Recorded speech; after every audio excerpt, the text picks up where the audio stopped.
Bale, yung mga sitwasyon dito ngayon, nagtutunaw na. Wala na yung mga maraming snow dito sa ano, harap ng bahay dito.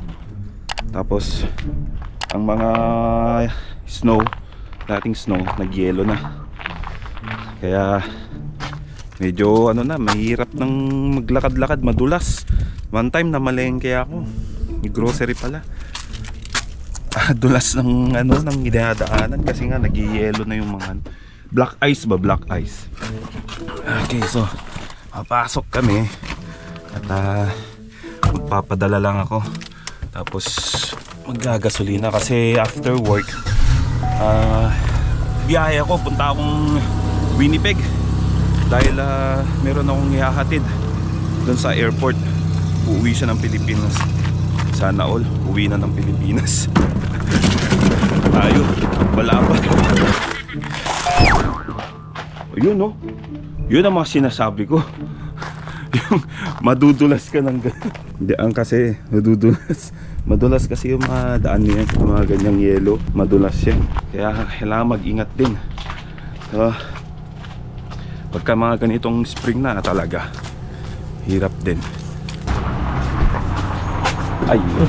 Thank you, thank you. Sarado na. Okay, hindi nagsasara ng ano yan eh. Ano yan, te? Ay, mani. Ay, basang mani. Oo, sakto. Masarap yung mamasamasang mani. Hindi, wag na muna. Okay, nakapagpadala na tayo at wala na naman. Ubos na naman ang aking checking.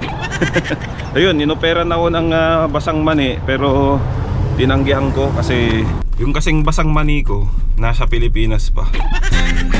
Dito na po kami sa planta at malamig pa rin kahit konti na lang yung yelo.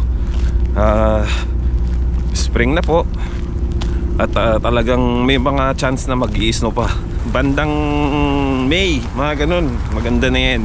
Pero sabi ko nga, may pabigla-bigla. Mamaya pala pagkatapos ng trabaho, diretso akong Winnipeg. Tawag dito, maghahatid. Kasasabi ko lang kanina. Pero may badya ng snow. May badya siya ng snow na talagang ewan ko kung malakas o no. Sana wag namin masalubong. Ganun lang yun.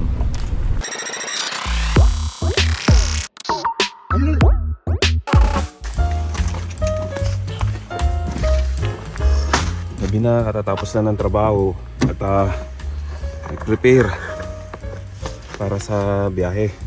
Tapos susunduin ko si Nestor sa tinutuluyan niya.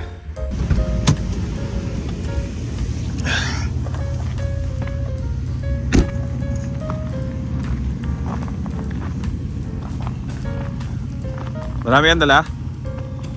Yan lang? Alright, eto na yung ating pasahero sa uuwi ng Pilipinas, sana all. Sa likod na lang, pre. Nagaano tong ano ko eh, tong pintuan sa likod. O yan. Mababa. Ewan ko, kulang na siguro sa oil. Ayan, mausok pa. Malamig kasi, malamig. Alright. Yan na. O yan, huminto tuloy. So, Dahil muna tayo ng 7-Eleven. BMO makapag-ano ka. Oo, sige. Ngayon mga tropa, ang aking pasahero uwi ng Pilipinas sa wakas ng ilang taon. Ilang taon dito sa Canada? Hindi, last year lang ako. Ay, buti nga pa. Ako, hindi pa ako umuwi. Mag-4 na taon na ako rito. Hindi pa ako umuwi. Eh, sana. Ayan, magpapakasal. So, daan muna kami. May mga dadaanan. Tapos, biyahe na. So, ayun o. Ka-video call na niya yung kanyang uuwian. At, nandito kami sa sa McDo, mag-drive-thru na lang tapos bili ng kape kasi para magising yung Nandito kami ngayon sa McDo. Yung diwa kung magda-drive ka na.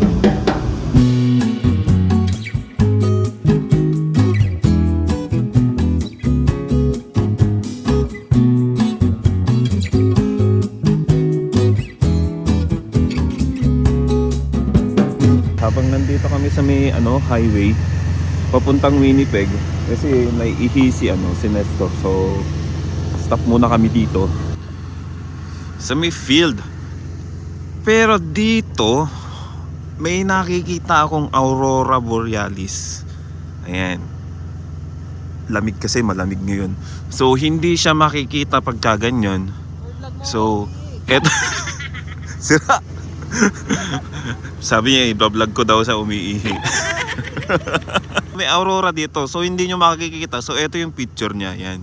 Yan yung picture ng aurora borealis. Maganda siya pag nakikita ko sa totoo.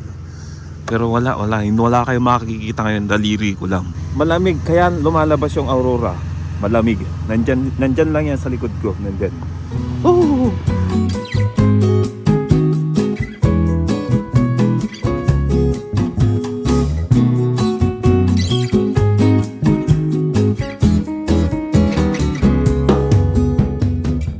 Nag-stop over muna kami dito sa Portage at grabe, ang lamig sa labas. Nag-jingle bells lang po kami. Jingle bells. Ako naman yung nag-jingle bells ako. Kasi nag-jingle bells ka na kanina. Ngayon, grabe. Akala ko bukas yung convenience store dito. Sarado pala. So stop over muna kami dito. And kumain kami. At nga pala, di ba nga uwi siya ng Pinas. Merong brown hat, bagong-bago pre na nakausap ko. Nasabi kasi sa akin na gusto na daw niyang umuwi sa Pilipinas dahil nahirapan siya sa trabaho sa atin. Bagong-bago lang kasi. So hindi ko alam kung bakit niya naisipan yun, pero sinubukan ko siyang kausapin. At sa ngayon, medyo okay naman na. Sana magtagal pa siya. At mamaya mga tropa, ikukwento ko sa inyo kung bakit. At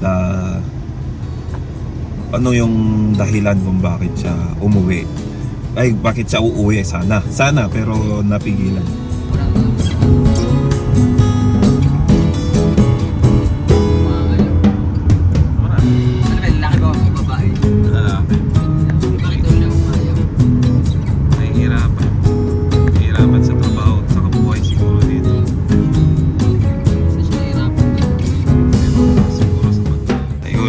Mga tropa, nandito na kami, nakarating na kami dito sa Winnipeg Airport. Ano pre? Ano masabi mo?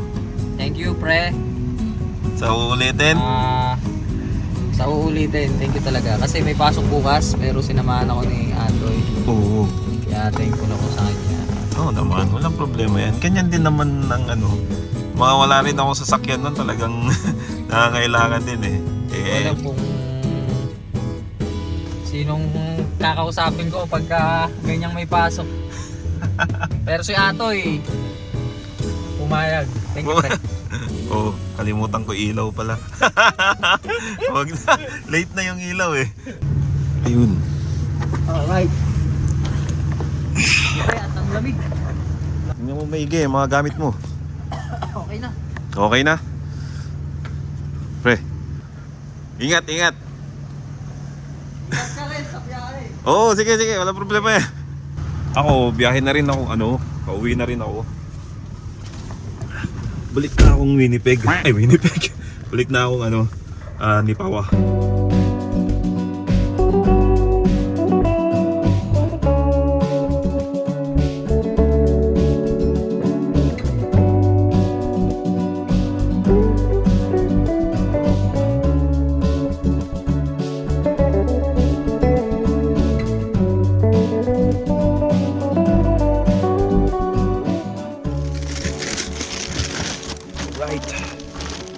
Nakauwi na po ako dito sa Nipawa at grabe yung biyahe.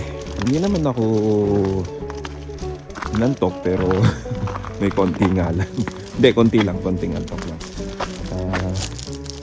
Ang oras na dito ay sa 7 pero tingnan nyo, madilim pa ang paligid.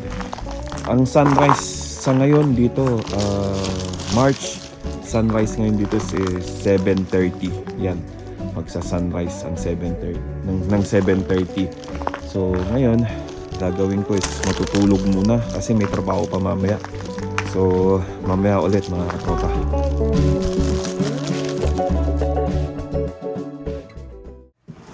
Linggo na ngayon at nung time na hinatid ko si Nestor, March pa yon, ngayon April, Sunday.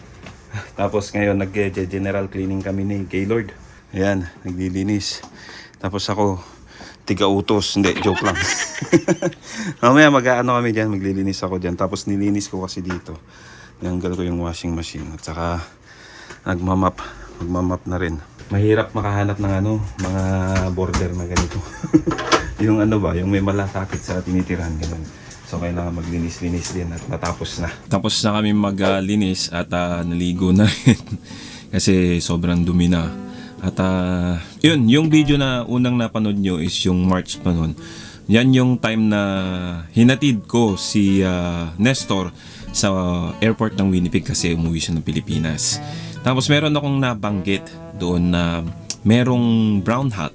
Kumbaga yung brown hat sa amin kasi dito is pagka bagong dating ka dito at pumasok ka sa company namin, is brown hat yung magiging hat mo, hindi siya white hat. Pero pagka ikaw ay nakapasa na ng probationary ng 4 months, magiging white hat na yung helmet mo. Brown hat yung tawag namin doon sa mga baguhan, parang ganun. Nabalitaan ko siya noon na may nagsabi sa akin na parang may gustong mag-give up. Hinanap ko siya, kinausap ko siya hanggang sa nakilala ko siya, nag-usap kami ng saglit.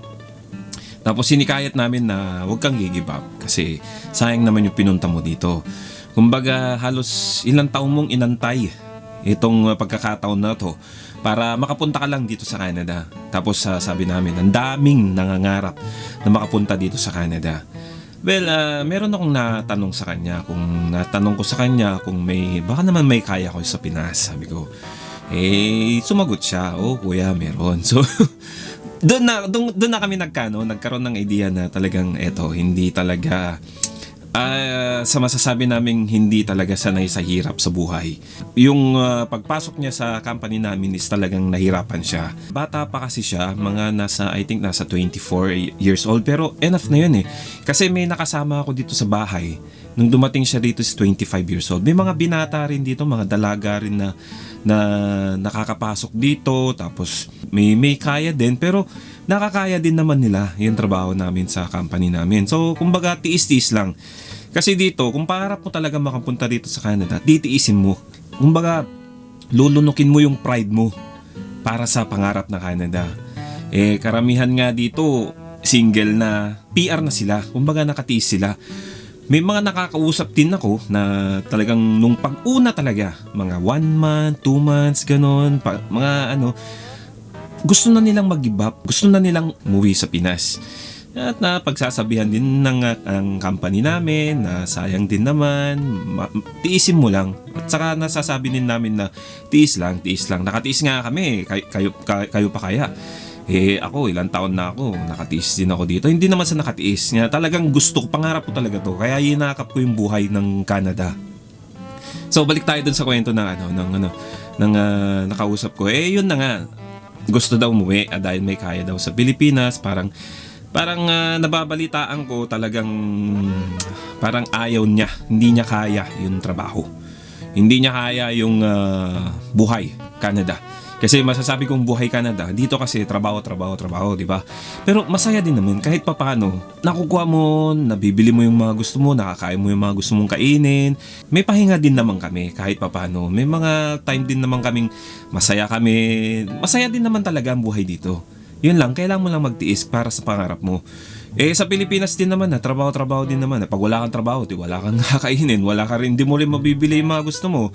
Kumbaga, yung mga mayayaman lang talaga yung nakakakuha ng mga talagang lahat ng luho or kagustuhan. Like for example, mga bagay na mabibili na mahirap bilhin ng mga katulad naming mahihirap. Kumbaga, paghihirapan naming pag-ipunan. Ganun, yung iba talagang madali lang para sa kanila. Wala po akong pinapatamaan. Kumbaga, yun naman po talaga yung katotohanan. Ako nga po, sa totoo lang, lahat ng mga bagay na nabili ko rito, hindi ko kayang bilhin sa Pilipinas to.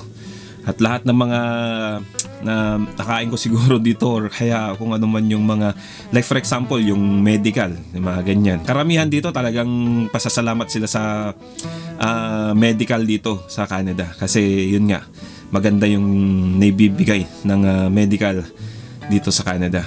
Ang nangyari is nabalitaan ko after a month, umuwi na siya nitong April.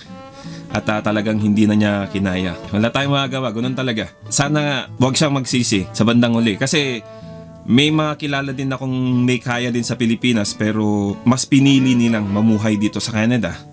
At yakapin yung buhay dito. May nakausap ako, sabi nga nila, kaya nga ako nag-Canada kasi gusto kong patunayan sa sarili ko na kaya ko. Kaya niyang baguhin buhay niya at siya yung gumawa ng kapalaran niya dito. Kumbaga may kaya sila, may kaya yung pamilya niya. Pero siya, wala siyang kaya. Yun ang kwento sa akin ng isang nakausap ko, hindi yung umuwi. Kumbaga kasi yung umuwi, siguro yung parents niya may kaya, pero syempre siya pa, wala pa siyang yung kaya talaga na masasabing sa kanya talaga.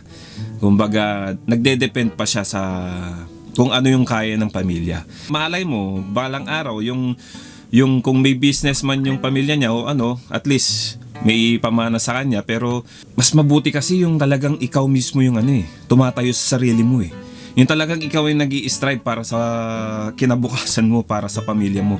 Hindi yung nag-aantay ka na lang ng bibigay ng magulang mo, ng kamag-anak mo, kung ano yung bibigay sa'yo, para lang matustusan yung luho mo at yung kagustuhan mo, ganun. Mas mabuti yung nabibili mo, nakukuha mo yung mga bagay, yung mga pangarap mo, sa mismong ikaw na naghihirap.